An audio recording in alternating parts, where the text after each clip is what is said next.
कहते हैं गंगा, गीता और गाय ये तीनों कलयुग में स्वर्ग की सीढ़ियां हैं। स्वर्ग जहां मन को शांति मिले, स्वर्ग जहां सुख दुख का कोई ताना बाना न हो, स्वर्ग जहां अपना पराया न हो, स्वर्ग जहां की आबो हवा और कण कण में परमात्मा का आभास होता हो। जी हाँ, धरती पर स्वर्ग है। देखना चाहेंगे आप? मध्य प्रदेश में छिंदवाड़ा शहर से कुछ हटकर 36 एकड़ में फैला ये हरा भरा आंगन किसी स्वर्ग से कम नहीं है।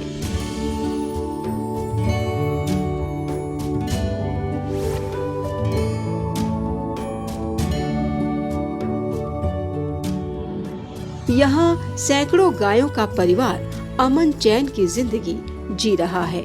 गायों का यह परिवार भली भांति जानता है कि इनके मसीहा लोक हितैषी संत श्री आसाराम जी बापू इन्हें प्राकृतिक वातावरण, स्वस्थ व एक बेहतर जिंदगी देने में कोई कसर नहीं छोड़ेंगे। दरअसल गायों का यह परिवार एक सुंदर विचारधारा का वो सागर है जिसे संत श्री आसाराम जी बापू ने बरसों पहले चंद बूंदों से शुरू किया था। अपने यहाँ गौशाला 2000 से ही चालू है। 2000 से छोटी मोटी गायें लाई गई थी और फिर उसके बाद में जो कसाई लोग गायों को काटने के लिए ले जाते हैं और वो पुलिस पकड़ के अपने यहाँ लाकर छोड़ गई, तो गायों की संख्या बढ़ गई। फिर शेड बनाए गए और 2003 में अपने गौशाला का पशु संवर्धन बोर्ड भोपाल में रजिस्ट्रेशन भी हुआ और धीरे धीरे तब से गाय माता की संख्या बढ़ती गई और पुलिस भी छोड़ती गई, तो अपने साथ और भी सेट बढ़ाने पड़े। पहले 3 सेट से अभी 5 सेट और हमने बढ़ाए। जैसे जैसे गाय बढ़ती जाएंगे वैसे वैसे सेट बढ़ाते जाएंगे।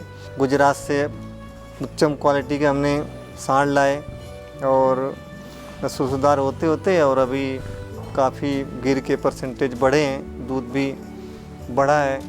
कत्ल खाने ले जाई जा रही गायों को प्रशासन ने मौत के मुंह से तो बचा लिया, पर इन्हें जिंदगी कैसे दे, ये एक बड़ी उलझन थी। आत्मवेता संत श्री आसाराम जी बापू अपने सेवा भाव से आगे आए और देखते ही देखते एक सुंदर सी गौशाला का निर्माण कर एक ऐसा रोल मॉडल यानी उदाहरण विश्व के सामने पेश कर गए जिसका अनुकरण यदि कुछ जगहों पर भी हो जाए तो समूची धरती स्वर्ग बन जाएगी। संत श्री आसाराम जी बापू के चरण यहाँ क्या पड़े कि यहाँ की धरती प्राकृतिक सौंदर्य से लबालब हो गई। चलिए इस स्वर्गनुमा गौशाला की यात्रा करते हैं। आंखों को सुकून देती दूर तक फैली हरियाली इन गौ माताओं की ही देन है।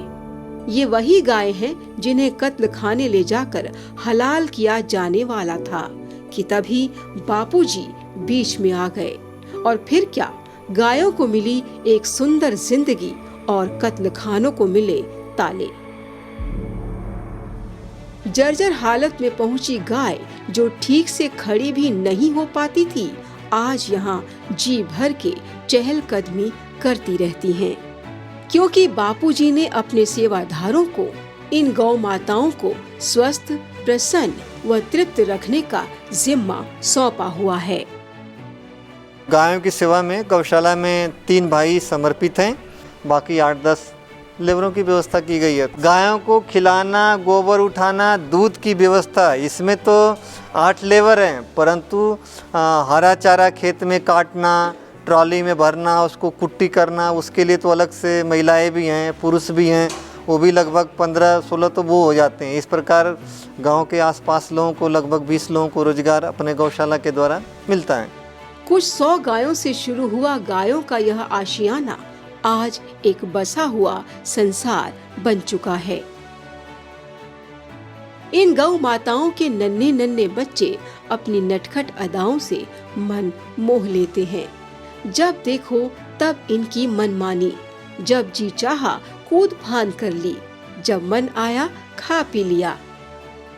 और दादागिरी तो देखो, पानी पी रहे हैं नवाब साहब तो किसी और को बिना अनुमति प्रवेश है ही नहीं। अरे ये क्या, बोतल का दूध पी रहे हैं आप? जन्म देने के पश्चात इसकी माँ इसको भूल चुकी है, इस कारण इसको हम बोतल से दूध पिलाते हैं। सुबह से शाम तक लगभग 2 लीटर दूध पिलाते हैं। इन बछड़ों को मालूम है कि एक लोक हितैषी संत श्री आसाराम जी बापू ने इनके लिए एक बड़ा साम्राज्य तैयार करवा रखा है और उस साम्राज्य पर सिर्फ इन्हीं का अधिकार है। यहाँ ये जो चाहे कर सकते हैं।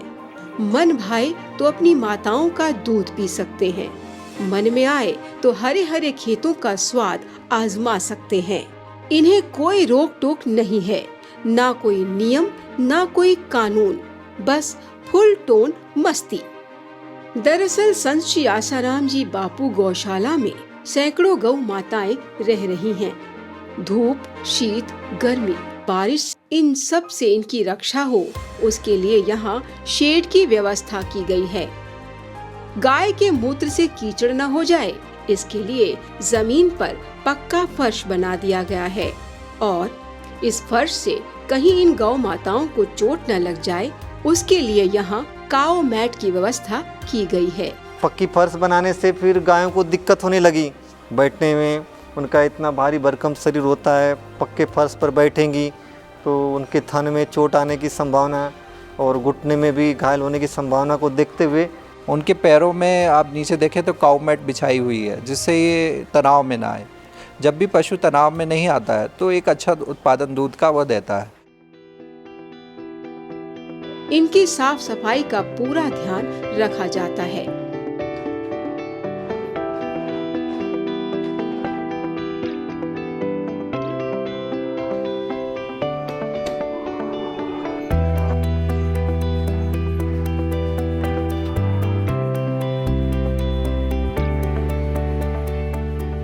हमारे गौशाला में जो गोबर निकलता है उसको हम ट्राली में लोड करके गोबर गैस प्लांट में लाके डाल देते हैं।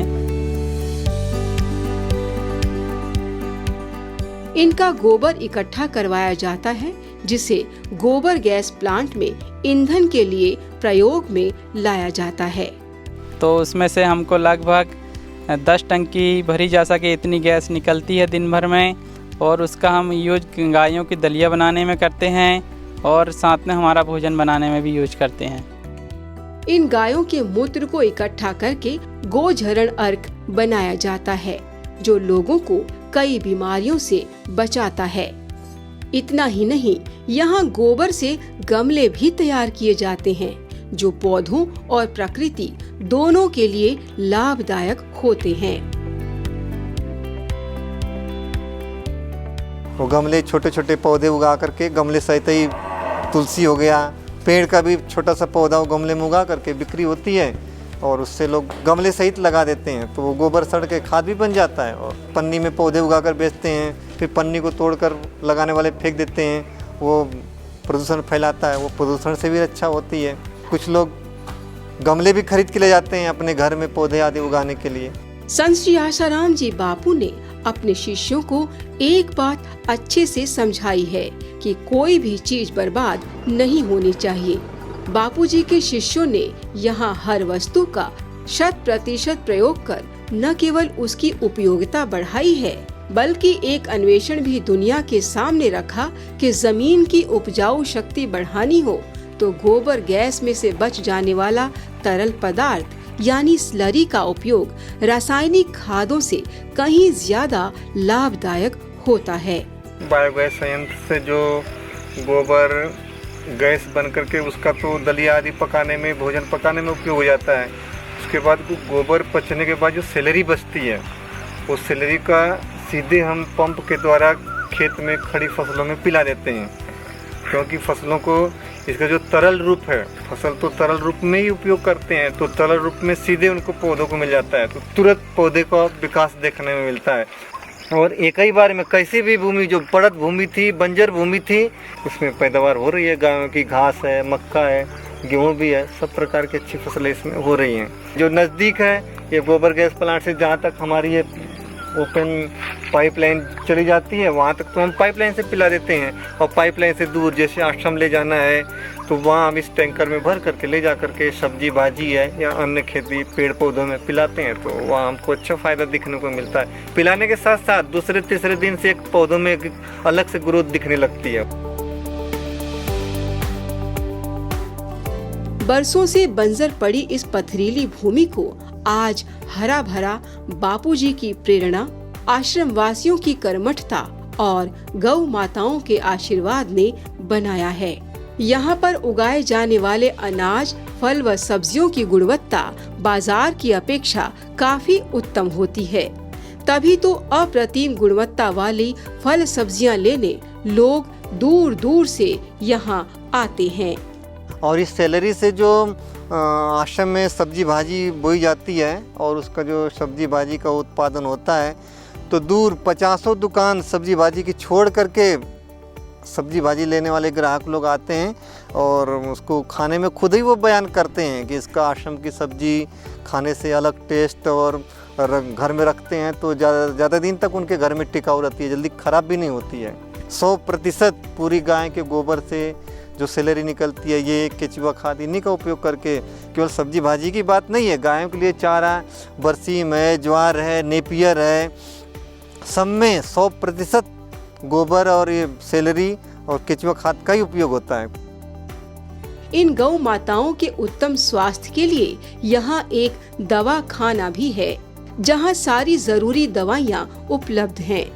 यह संत आसाराम जी गौशाला के एक औषधि गृह है। यहाँ पे घाव के लिए बीटाडिन वगैरह है, और भी दवाइयाँ हैं जैसे एंटीबायोटिक है, मलहम है, दर्द वाली दवाइयाँ हैं। और कई बार जो बहुत ही ज़्यादा कमज़ोर पशु हमारे पास आ जाते हैं तो उनके लिए भूख बढ़ाने की दवाइयाँ हैं, और उपचार हेतु जो सामान्य पशु के उपचार होते हैं वो भी इसमें उपलब्ध औषधि उपलब्ध कराई जा रही है। इतना ही नहीं, इस गौशाला में विशेष रोगों का इलाज करने के लिए विशेषज्ञों को भी बुलाया जाता है।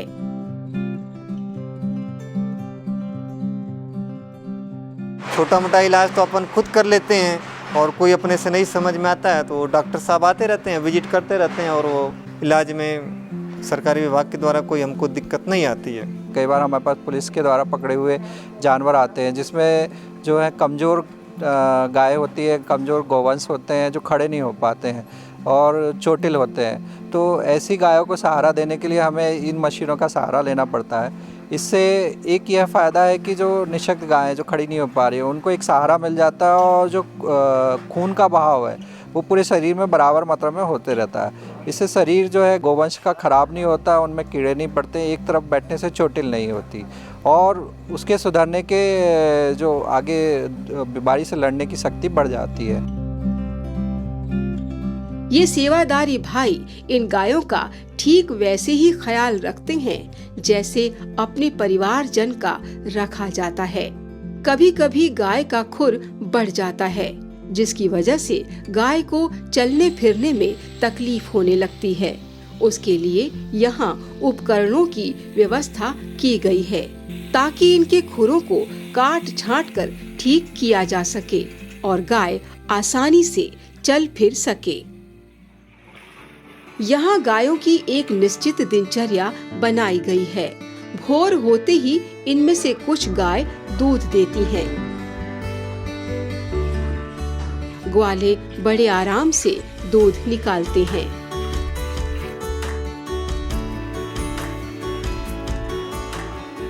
अपने पास अभी वर्तमान में 564 गाय हैं, इसमें से लगभग 40 गाय दूध दे रही है वर्तमान में, और टोटल दूध 150 से 200 के बीच में पर डे हो जाता है, और एक दूध होम टू होम बिक जाता है।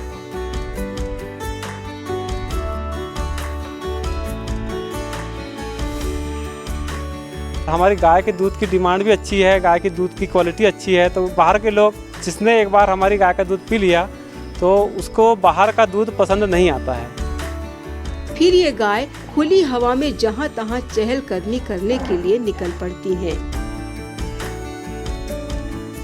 इनकी देखरेख के लिए इनके साथ सेवाधारी भाई भी होते हैं। ये सेवाधारी भाई एक कोड वर्ड बोलते हैं। और गौ माताएं उसका अनुसरण कर लेती हैं। गजब का रिश्ता नजर आता है इनके बीच।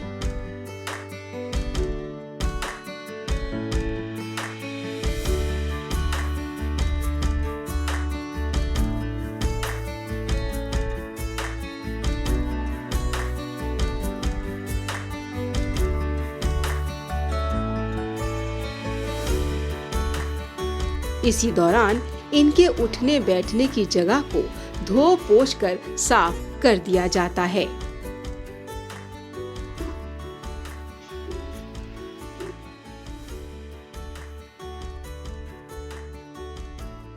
ड्यूटी के पश्चात जो समय मिलता है तो यहाँ गौशाला में आता हूँ, मैं सेवा करता हूँ। इससे मुझे बहुत आत्मिक शांति मिलती है। धुलाई रोज करनी है, सफाई करनी है, तो इसके लिए पक्का ज़मीन बनाना आवश्यक है, नहीं तो धुलाई आदि होगी नहीं।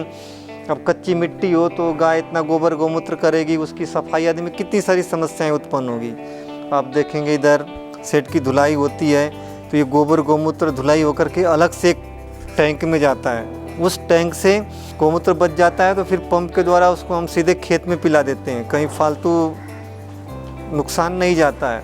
ये गाय का दाना पकाने का कढ़ाई है, इसमें बायोगैस से पानी उबलता है, उसके बाद फिर इसमें दाना डालते हैं। मक्के की दलिया है, उसको पका कर खिलाते हैं हम बढ़िया से। लगभग 7 कुंटल रोज अनाज लगता है गाय को, 7 कुंटल 8 कुंटल।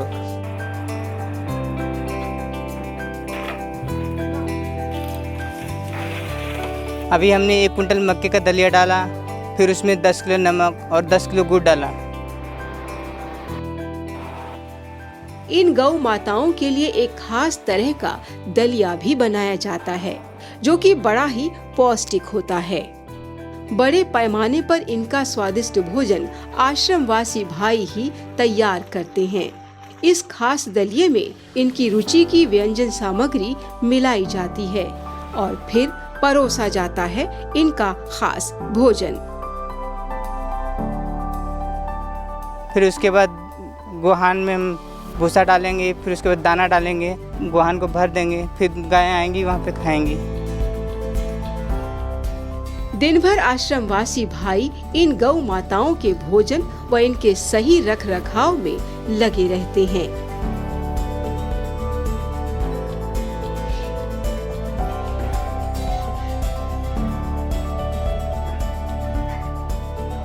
पैंसठ एकड़ जमीन है, उसमें हरा चारा अधिकांशतः गायों को बोया जाता है। रोज 2-3 ट्राली चारा घास निकल जाता है और फिर भूसे की व्यवस्था होती है, तो वो चने का भूसा मिल जाए, मूंग का, ये सब भूसा मिल जाए। उस भूसा पर्याप्त नहीं हो पाता है, फिर गेहूं का भूसा भी आदि भी खरीद कर गोडाउन है उसमें भर लेते हैं, स्टॉक कर लेते हैं, फिर भूसे का उपयोग करते हैं।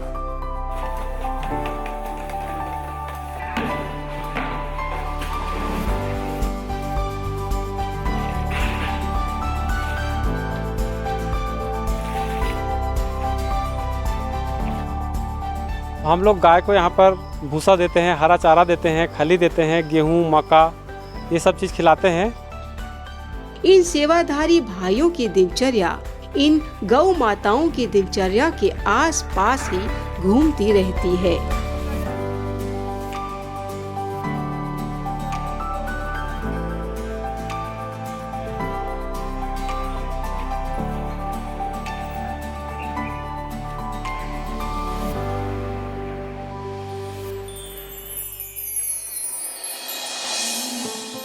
सुबह शाम इन गौ माताओं का अमृत तुल्य दूध दूर शहर के लोगों को खींच लाता है।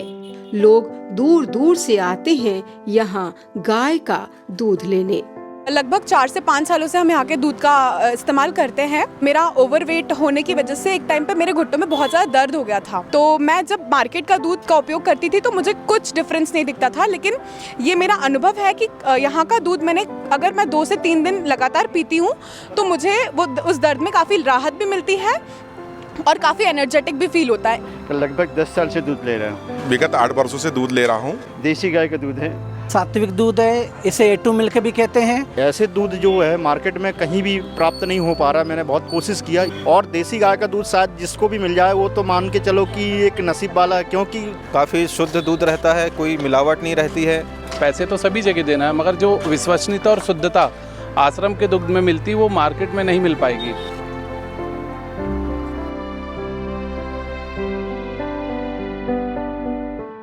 गाय का दूध तो अमृत है, अमृत तुल्य है।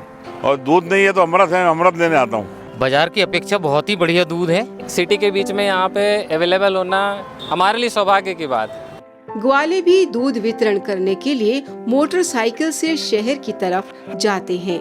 150 से 200 घर का दूध बटता है। इनमें से सभी गाय तो दूध नहीं देती, इसीलिए इतने बड़े स्तर पर फैली गौशाला का रख रखाव इन आश्रमवासी भाइयों के लिए एक बड़ी चुनौती बनी रहती है।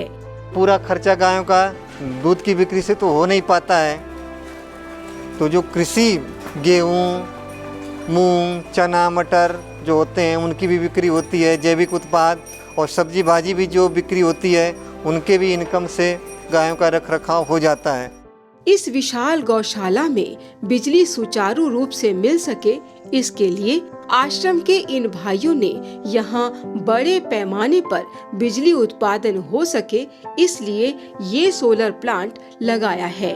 संत श्री आश्रम जी गौशाला में 30 किलोवाट का सोलर प्लांट इंस्टॉल किया है, जिसकी प्रतिदिन 150 से 165 यूनिट जनरेशन है, जिसमें से गौशाला में 70 से 80 यूनिट हम यूज कर पाते हैं। जो बाकी बचती है वह एमपीबी को एक्सपोर्ट की जाती है। तो देखा आपने, संत श्री आसाराम जी बापू की कृपा से यहाँ लोगों को अमृत तुल्य दूध, पौष्टिक फल सब्जियाँ, प्रचुर मात्रा में ऑक्सीजन, शुद्ध पवित्र वातावरण, लोगों को रोजगार और गौ माता का आशीर्वाद तथा सबसे बड़ी बात गौ माताओं को स्वस्थ व संपन्न जीवन एक ही जगह से उपलब्ध हो रहा है। जी हाँ, यह सिर्फ एक गौशाला नहीं, यह एक बेशकीमती संस्थान बन चुका है। और इस अतुलनीय संस्थान के संस्थापक संत श्री आसाराम जी बापू वो नीलकंठ है जो जहर सोख कर समाज में अमृत रूपी सेवाओं की गंगा बहाए जा रहे हैं।